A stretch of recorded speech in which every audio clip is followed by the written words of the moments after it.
Hello, bonjour et bienvenue à Good Morning Jesus. 20 minutes dans la présence de Dieu. 20 minutes où nous allons prier, adorer, passer un moment d'exhortation et bien débuter la journée.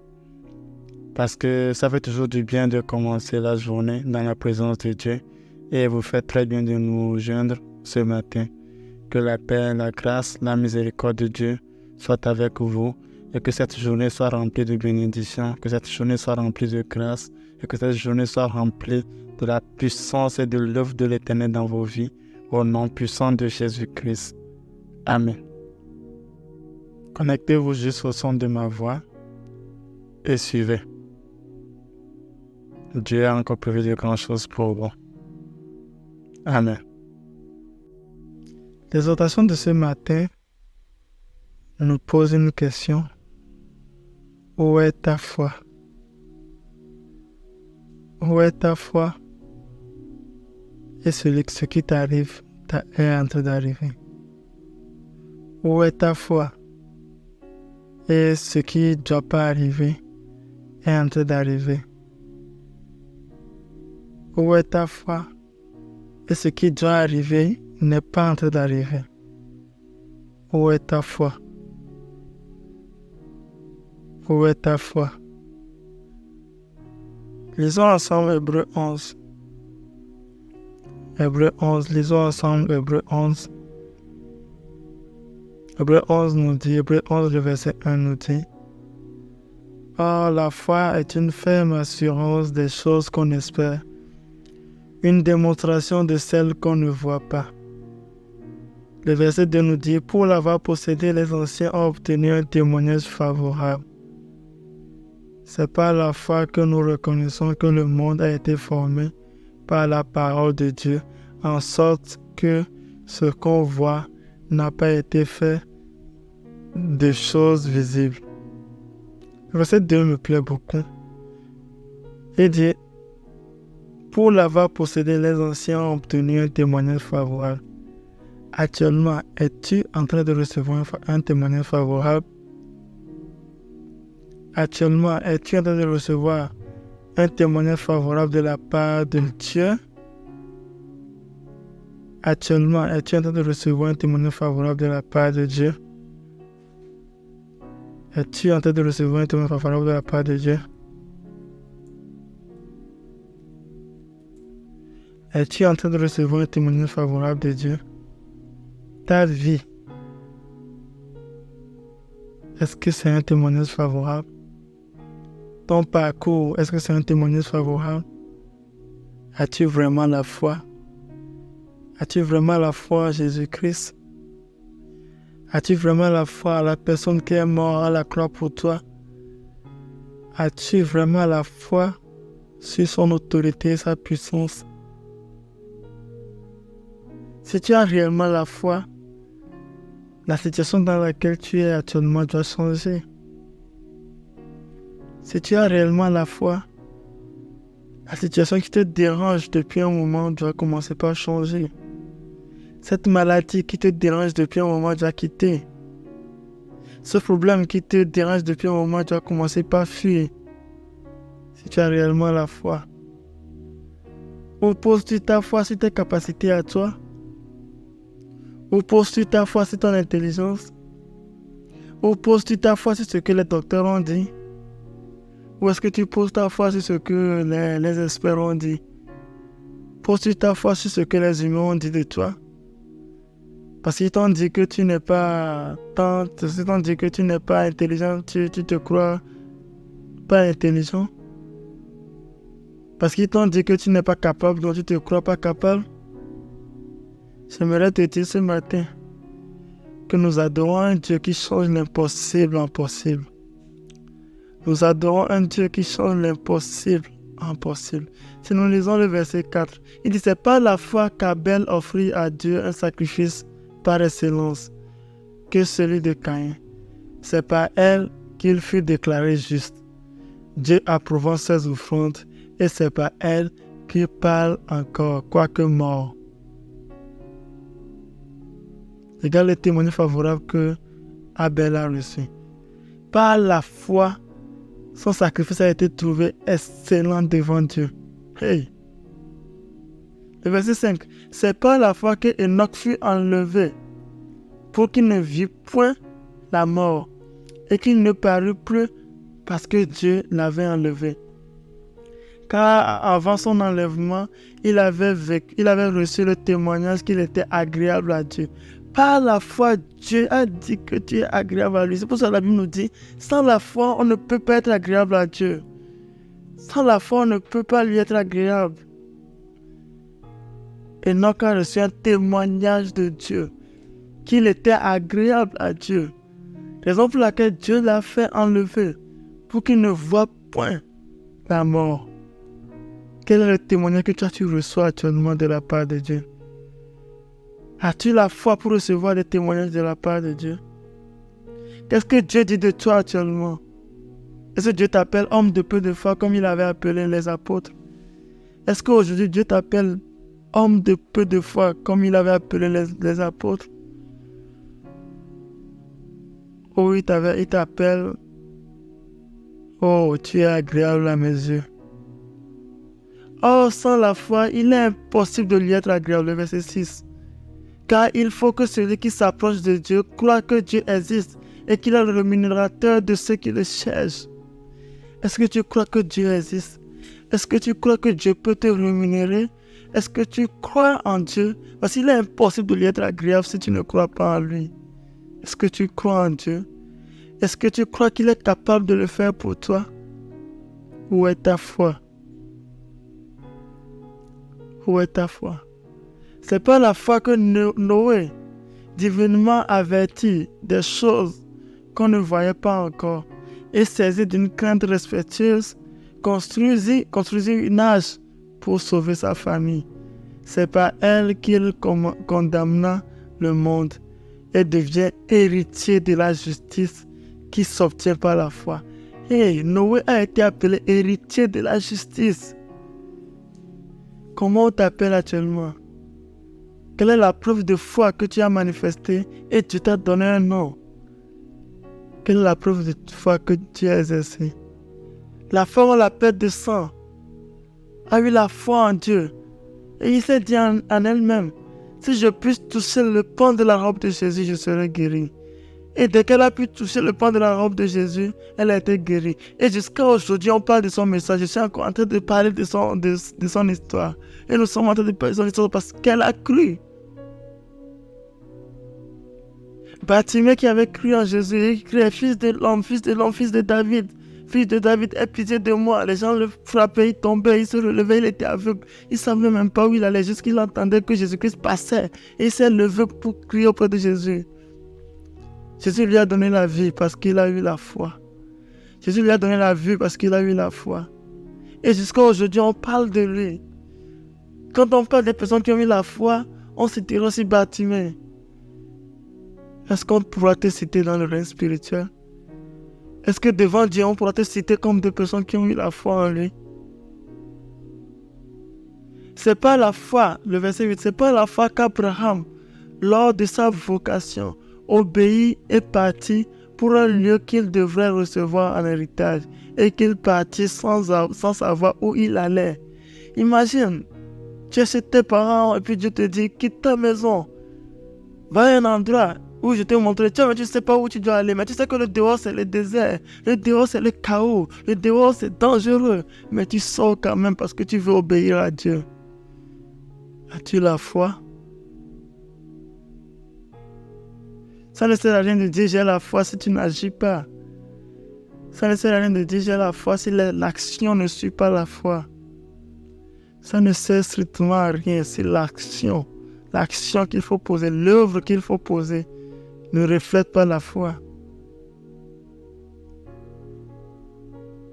C'est pas la foi qu'il vint s'établir dans la terre promise, comme dans une terre étrangère, habitant sous des tentes, ainsi qu'Isaac et Jacob, les co-héritiers de la même promesse.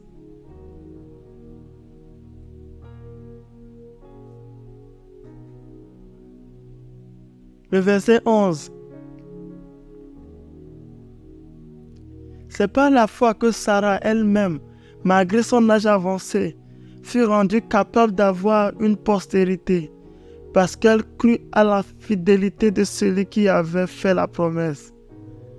Qu'est-ce que Dieu t'a dit?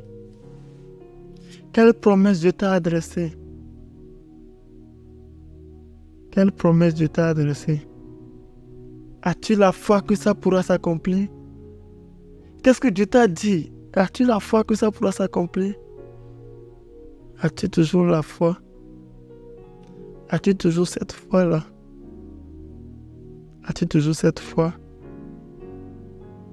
As-tu toujours cette foi-là? J'aimerais qu'on prie en ce moment. J'aimerais qu'on prie le Seigneur des Seigneurs, le Roi des Rois, le Sauveur de l'humanité. J'aimerais qu'on élève son nom en ce moment et qu'on lui rappelle les promesses qu'il a faites dans nos vies et qu'on lui rappelle toutes les choses qu'il a eu à faire dans nos vies et qu'on puisse lui démontrer notre foi encore. Merci Seigneur. Merci pour ta grâce, merci pour ta miséricorde. Merci parce que tu es toujours fidèle.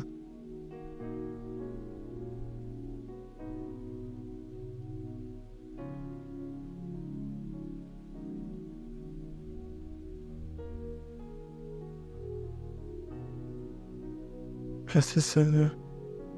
Merci pour ta grâce, merci pour ta miséricorde.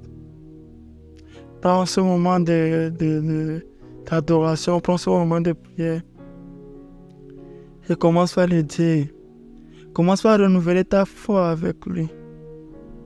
Commence par lui demander d'augmenter ta foi. Commence par lui demander d'augmenter ta foi.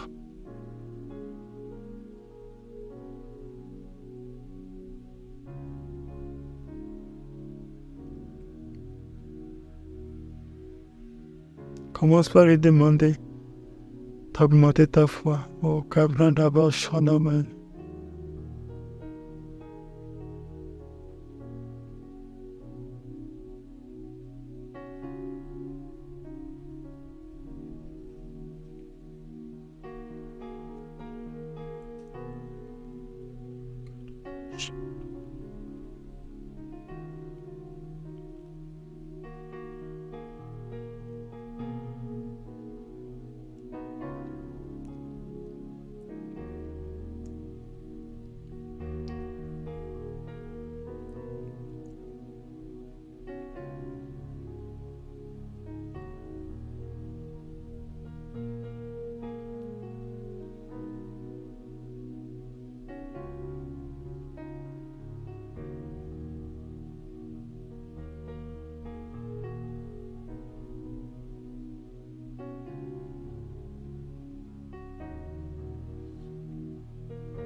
Seigneur, accorde-moi une foi extraordinaire. Accorde-nous une foi extraordinaire comme celui d'Enoch. Accorde-nous une foi extraordinaire comme celui de Noé. Accorde-nous une foi extraordinaire comme celui des apôtres. Accorde-moi une foi extraordinaire. Accorde-moi ta foi, Seigneur. Je veux avoir la foi. Je veux avoir une foi inébranlable en ta personne. Je veux avoir une foi en ta personne.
Père, nous te remercions, te rendons grâce. Merci parce que tu nous as donné encore une autre dimension de foi. Merci parce que tu as renouvelé en nous la foi. Merci parce que nous possédons une foi infaillible. Nous possédons une foi inébranlable. Merci infiniment pour tout ce que tu as accompli dans nos vies. Merci Seigneur. Merci Seigneur. Au nom de Jésus-Christ de Nazareth. Amen. Amen. Amen. J'ai un message pour vous. Sais-tu que Jésus t'aime et a un plan pour ta vie? La Bible nous dit, car Dieu a tant aimé le monde qu'il a donné son Fils unique, afin que quiconque croit en lui ne périsse point, mais qu'il ait la vie éternelle. Jean 3, verset 16. Nous connaissons tous ce verset. Jésus est venu pour nous sauver, pour te sauver et te donner une vie, une nouvelle vie. Si tu te sens perdu, si tu cherches un sens à ta vie, sache que Jésus est là pour toi. Il dit, venez à moi, vous tous qui êtes fatigués et chargés, et je vous donnerai du repos. Matthieu 11, le verset 28. Nous ne pouvons pas trouver la paix ou le salut par nos propres forces, mais Dieu nous offre un chemin. Je suis le chemin, la vérité et la vie, dit Jésus dans Jean 14. Ouvre-lui ton cœur aujourd'hui, oui, si tu le peux, et dès que l'occasion se présente, dès que tu écoutes ma voix et que ça te parle, ouvre-lui juste ton cœur et laisse-le transformer ta vie. Et si tu acceptes de l'ouvrir ton cœur et de te laisser transformer, et laisser Dieu transformer ta vie, laisser Jésus-Christ transformer ta vie. J'aimerais faire cette prière avec toi. Seigneur Jésus, je reconnais que j'ai besoin de toi. Je crois que tu es mort pour moi et que tu es ressuscité. Aujourd'hui, je t'accepte comme mon sauveur. Prends ma vie et guide-moi sur le bon chemin. Amen. Dieu t'aime et il a préparé une nouvelle vie pour toi en Christ. Passe une agréable journée. Au nom puissant de Jésus-Christ. Amen.